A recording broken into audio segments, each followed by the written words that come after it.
Monsieur le Président, cher public, bonsoir. Alors, lorsque j'ai abordé auprès de certains amis et certaines connaissances le fait que j'interviendrai sur la thématique du Congo belge, avec la question Congo belge assumer ou s'excuser, systématiquement j'ai vu les visages de mes interlocuteurs se crisper. À ce moment, j'ai compris que le sujet était encore quelque peu brûlant. Quoi qu'il en soit, je suis présente et j'affirme que le Congo belge, il faut l'assumer. Assumer ne veut pas dire oublier. Assumer ne veut pas dire légitimer. Assumer ne veut certainement pas dire justifier. Assumer est le simple fait de s'enraciner dans le présent avec une pleine conscience du passé.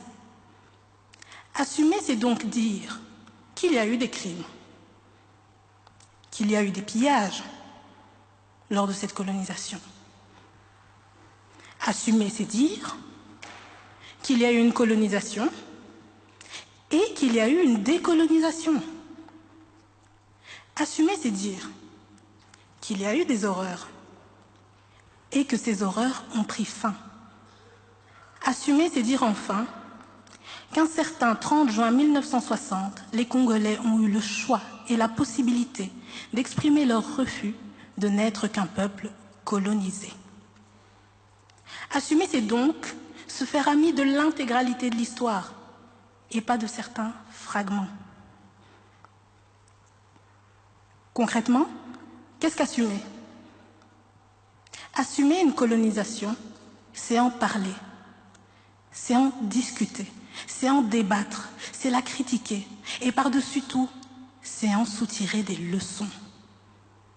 Assumer, c'est ce que la République démocratique du Congo, aujourd'hui, ancien Congo belge, fait tous les jours, en parlant de sa colonisation, en l'enseignant, en la chantant jusque dans son hymne national. Assumer, c'est ce que le Royaume de Belgique ne fait pas. Vous savez, je suis née et ai poursuivi toute ma scolarité en Belgique, donc des maternelles jusqu'à aujourd'hui en 2e année à l'université. Et depuis ma 3e primaire, on m'enseigne fièrement la résistance belge lors de la Première Guerre mondiale, les 3 jours où les troupes belges ont résisté et ont fait front aux troupes allemandes qui voulaient rejoindre Paris. Donc on me vante 3 jours.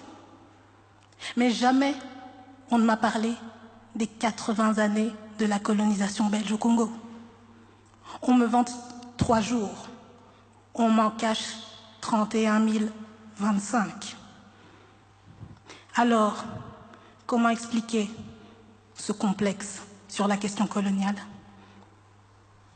Cher Président, cher public, j'ai ma propre théorie. Là où on peut reconnaître au Congo une décolonisation manquée, on doit reconnaître à notre royaume une colonisation et une décolonisation manquée, double échec. En effet, entamé sur les crimes humains de Léopold II, terminé sur les chapeaux de roue dans les années 60, pour le royaume double échec. Alors notre royaume, plongé dans sa mélancolie, n'assume pas son double échec. Et dès que l'on dit Congo, les visages se crispent, la Belgique se cache, la Belgique se braque. On comprend bien que ce n'est pas la Belgique qui hante le Congo, c'est bien le Congo qui hante la Belgique. 57 années que notre royaume n'a plus de colonie, 57 années que la Belgique tente d'oublier, 57 années qu'elle n'enseigne pas l'histoire coloniale, qu'on n'en parle pas, qu'on ne l'aborde pas, 57 années que la Belgique essaye de s'oublier, devient étrangère à elle-même, 57 années que le royaume s'aliène, 57 années que le royaume s'auto-aliène. Alors, je vous interroge, chers adversaires,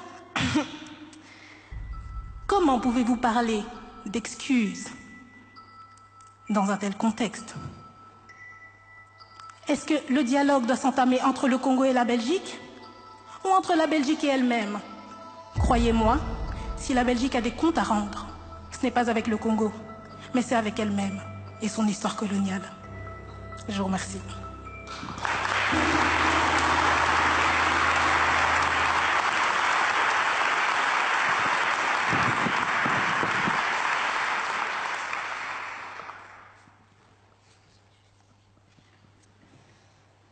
Monsieur le Président, Mesdames et Messieurs, le Congo belge, assumer ou s'excuser. Tout d'abord, j'aimerais commencer par une définition des termes. Assumer. Assumer nous vient du latin assumere, qui signifie prendre pour soi.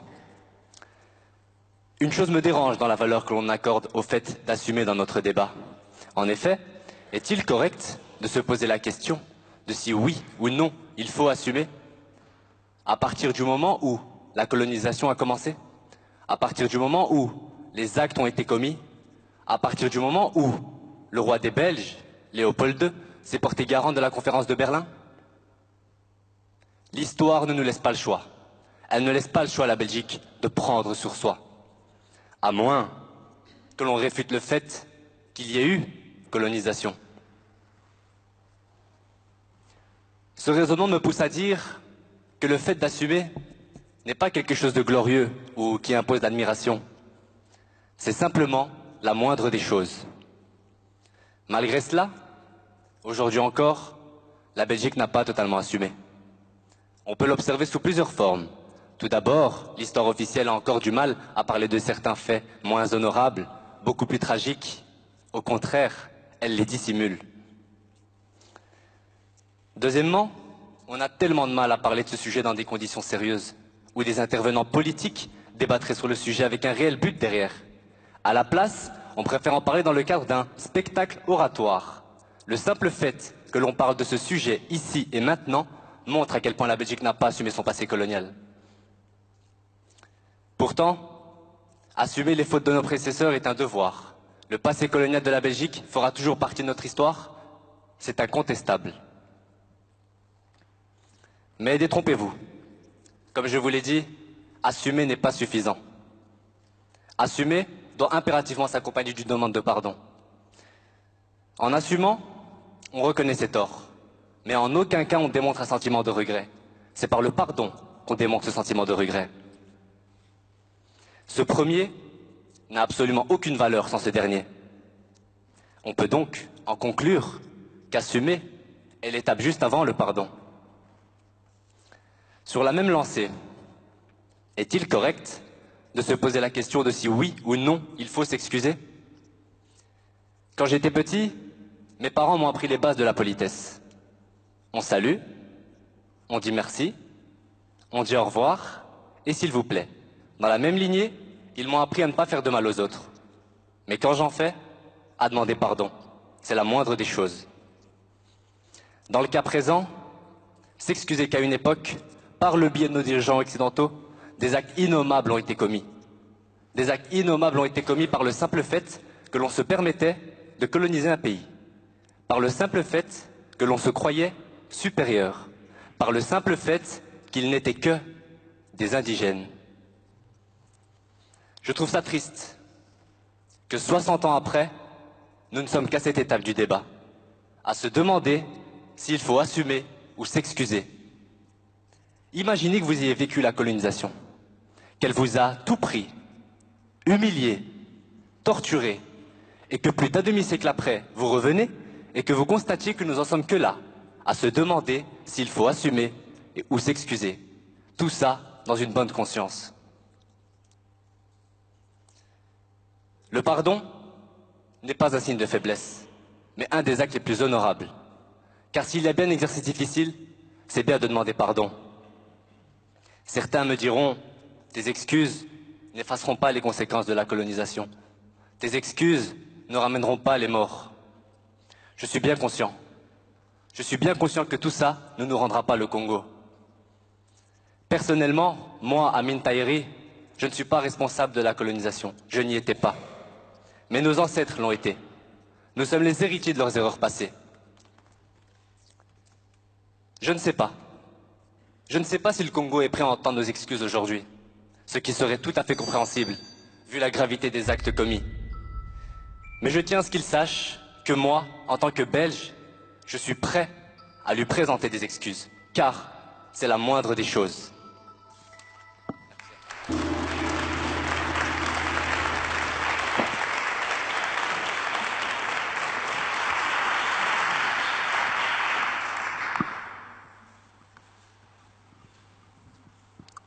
Mon cher ami, j'ai entendu votre argumentation.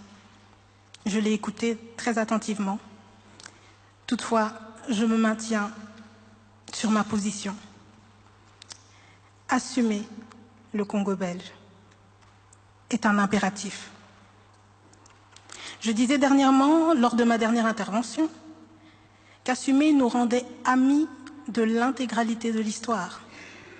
Permettez-moi, cher public, Monsieur le Président, d'aller plus loin et de dire qu'assumer nous permet de remettre le présent en question en regardant notre passé. Vous savez, le Congo belge, ce n'est pas l'histoire d'une colonisation, ce sont deux colonisations. D'une part, celle du Congo, à qui l'on a certifié, bien entendu dans le contexte paternaliste et impérialiste de l'époque, une infériorité identitaire et culturelle. Et dans un second temps, c'est celle de la Belgique, à qui toujours, dans ce contexte paternaliste et impérialiste de l'époque, on a certifié une supériorité identitaire et culturelle. Colonisation des esprits, colonisation des consciences, colonisation inconsciente. Petit saut dans le temps, cher public, nous sommes en 1897. Alors, période d'industrialisation en Belgique, la Belgique brille. Et quelque part à Tervuren, un zoo humain. Oui, vous entendez bien, un zoo humain. Vous ne le saviez pas? C'est normal, on n'enseigne pas. Dans ces zoos humains, des Congolais. Dans le public, des Belges. Colonisation des esprits, colonisation des consciences, colonisation inconsciente. Qui poussa monsieur et madame tout le monde à aller embarquer leurs familles, leurs enfants, voir d'autres êtres humains dans un zoo. Fort heureusement, ce type de spectacle ne se produise plus dans le royaume. Mais comme je l'ai dit au début de mon intervention, assumer nous permet de remettre le présent en question. Alors questionnons-nous, qu'en est-il de la colonisation des esprits?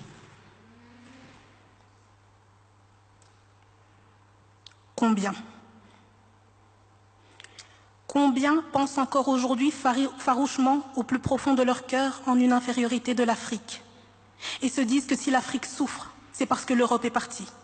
Combien pensent aujourd'hui encore l'Afrique incapable comme de réfléchir et dans notre cas, que le salut du Congo ne peut venir que de la Belgique? Combien? Cher public, détrompez-vous. Nous n'en avons pas fini avec le colonialisme. Certes, le Congo est libre, mais qu'en est-il de nos esprits? Dans combien d'esprits persistent encore des brides d'idées paternalistes qui menèrent en 1884 à la conférence de Berlin? Combien de bombes à retardement parmi nous qui inconsciemment pourraient refaire commencer l'histoire? Assumer nous permet de remettre le présent en question. Alors je m'adresse à vous, chers adversaires, dans un tel contexte de potentielle colonisation des esprits encore présente. Trouvez-vous toujours des excuses légitimes? Les trouvez-vous légitimes?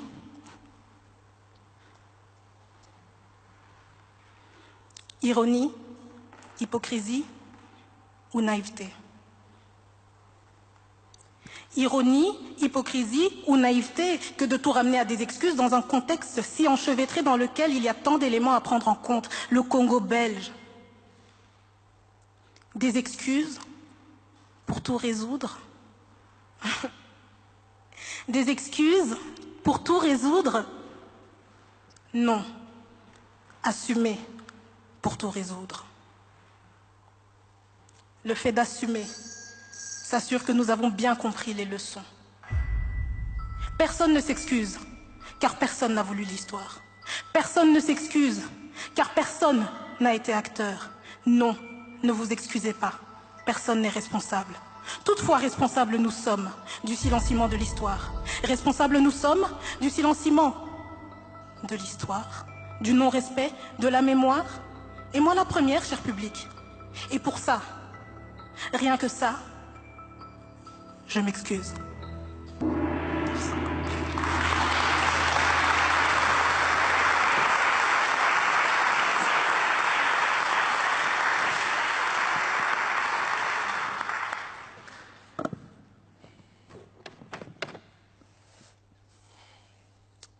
Monsieur le Président, Mesdames et Messieurs, combattants de l'indépendance, aujourd'hui victorieux, je vous salue au nom du gouvernement congolais. À vous tous, mes amis, qui avez lutté sans relâche à nos côtés. Nous avons connu les ironies, les insultes, les coups que nous devions subir matin, midi et soir, parce que nous étions des nègres. Nous avons connu que la loi n'était jamais la même, selon qu'il s'agissait d'un blanc ou d'un noir. Qui oubliera les fusillades ou les cachots furent brutalement jetés, ceux qui ne voulaient plus se soumettre au régime d'injustice, d'oppression et d'exploitation. Durant ma première intervention, je soulignais que je trouvais prétentieux que 60 ans après, on en a encore à se demander s'il faut assumer ou s'excuser.